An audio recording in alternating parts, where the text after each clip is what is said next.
एक राजा ज्याने फक्त सिंहासनावर बसून राज्य केलं नाही, तर समाजाच्या तळागाळात जाऊन तिथल्या लोकांच्या आयुष्याला नवा आकार दिला. त्यांच्या एका निर्णयाने, एका स्वप्नाने महाराष्ट्राच्या सामाजिक आणि शैक्षणिक इतिहासाला एक नवा रंग चढला. कोण होता हा राजा आणि काय होतं त्यांचं स्वप्न? चला जाणून घेऊया. नमस्कार, मी अंजली आपलं स्वागत करते पोलखोलमध्ये. कधी विचार केलाय का, एखाद्या माणसाच्या दृष्टीने, त्याच्या धाडसीने आणि त्याच्या कृतीने समाज किती बदलू शकतो? छत्रपती राजर्षी शाहू महाराज नाव घेतलं की डोळ्यासमोर येतात त्यांचे क्रांतिकारी निर्णय, त्यांचा शिक्षणाचा ध्यास आणि समाजातील प्रत्येक माणसाला सन्मानाने जगता यावं यासाठी त्यांनी उचललेली पावलं. त्यांचं एकच स्वप्न होतं, शिक्षण. पण हे स्वप्न फक्त शब्दांपुरतं मर्यादित नव्हतं, त्यांनी ते प्रत्यक्षात उतरवलं. 26 जुलै 1902 हा दिवस महाराष्ट्राच्या इतिहासात सुवर्ण अक्षरांनी लिहिला गेला. याच दिवशी शाहू महाराजांनी करवीर संस्थानात एक ऐतिहासिक निर्णय घेतला. मागासवर्गीयांना नोकरीत 50% आरक्षण. पण त्यांचं स्वप्न फक्त नोकरीपुरतं नव्हतं. त्यांना माहित होतं की खरी क्रांती होणार आहे ती शिक्षणातून. शिक्षणाशिवाय माणूस अज्ञानाच्या अंधारात हरवून जाईल आणि म्हणूनच त्यांनी शिक्षणाला आपल्या कार्याचा केंद्रबिंदू बनवलं. त्यांचा हा विचार किती दूरदृष्टीचा होता हे आज 100 वर्षानंतरही आपल्याला जाणवतं. 1917 मध्ये खामगाव येथे शाहू महाराजांनी एक भाषण केलं, जे आजही आपल्या मनाला भिडतं. ते म्हणाले, शिक्षणानेच आमचा तरणोपाय आहे. शिक्षणाशिवाय कोणत्याही देशाची उन्नती होत नाही. अज्ञानात बुडालेल्या देशात मुसद्दी, लढवये, वीर कधीच निर्माण होणार नाहीत. म्हणूनच सक्तीचं आणि मोफत शिक्षण हिंदुस्थानाला नितांत गरजेचं आहे. या शब्दांमधून त्यांचा शिक्षणाविषयीचा दृष्टिकोन स्पष्ट होतो. पण शाहू महाराज फक्त बोलून थांबले नाही. शाहू महाराजांनी 1917 मध्ये कोल्हापूर संस्थानात प्राथमिक शिक्षण सक्तीचं आणि मोफत केलं. हा निर्णय त्या काळात क्रांतिकारी होता. त्यांनी फक्त आदेश काढून थांबलं नाही, तर पालकांना दंड ठोठावून हा कायदा काटेकोरपणे राबवला. यामुळे हजारो मुलांना शिक्षणाची दारं खुली झाली. त्या काळात मुंबई प्रांतातही असा कायदा नव्हता आणि काहींनी तर याला अशक्य म्हटलं होतं. पण शाहू महाराजांनी हे शक्य करून दाखवलं. त्या काळात अस्पृश्यांना शिक्षण घेणं म्हणजे स्वप्नवत गोष्ट होती. शाहू महाराजांनी त्यांच्यासाठी खास व्यवस्था केली.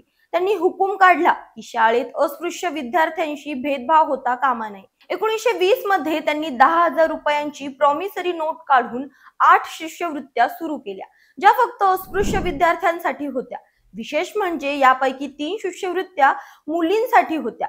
आजच्या काळातही महिला आरक्षणावर चर्चा सुरू असताना शाहू महाराजांनी 100 वर्षापूर्वी हा विचार केला होता. महात्मा फुले यांनी स्त्री शिक्षणाचा पाया घातला, पण शाहू महाराजांनी त्यावर भक्कम इमारत उभी केली.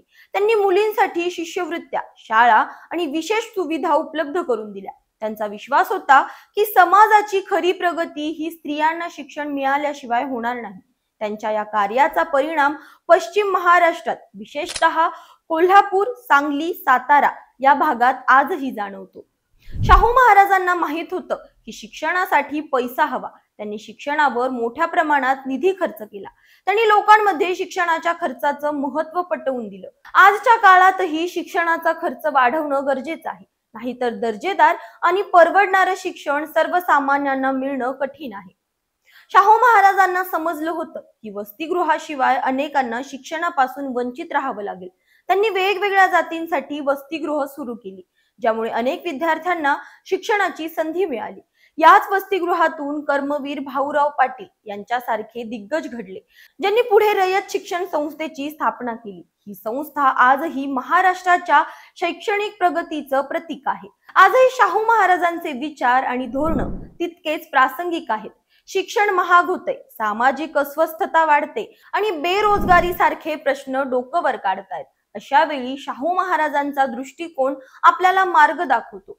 शिक्षण मोफत आणि सक्तीचं असावं, प्रत्येकाला समान संधी मिळावी आणि विशेषतः वंचित घटकांना शिक्षणाची दारं खुली व्हावीत, हा त्यांचा मंत्र आजही लागू पडतो.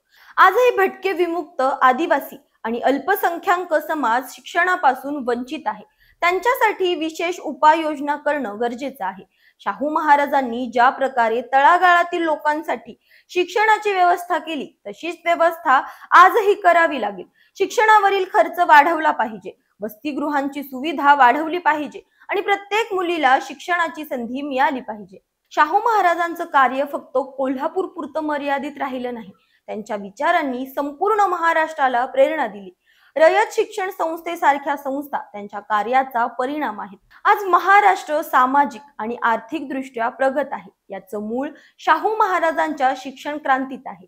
महात्मा फुले, डॉक्टर बाबासाहेब आंबेडकर, महर्षी कर्वे यांच्यासारख्या थोर व्यक्तींनी हा वारसा पुढे नेला. शाहू महाराजांचं स्वप्न आजही आपल्याला प्रेरणा देतं. त्यांनी शिक्षणाला समाज परिवर्तनाचं साधन बनवलं. आज आपण त्यांच्या कार्यातून प्रेरणा घेऊन शिक्षण क्षेत्रात नव्या क्रांतीला सुरुवात करू शकतो. प्रश्न फक्त एकच आहे, आपण तयार आहोत का? तुम्हाला काय वाटतं? शाहू महाराजांचं हे कार्य आजच्या काळात कसं लागू करू शकतो? तुमचे विचार कमेंटमध्ये नक्की सांगा. अशाच माहितीपूर्वक व्हिडिओसाठी आमच्या चॅनलला लाईक, सबस्क्राईब आणि शेअर करा.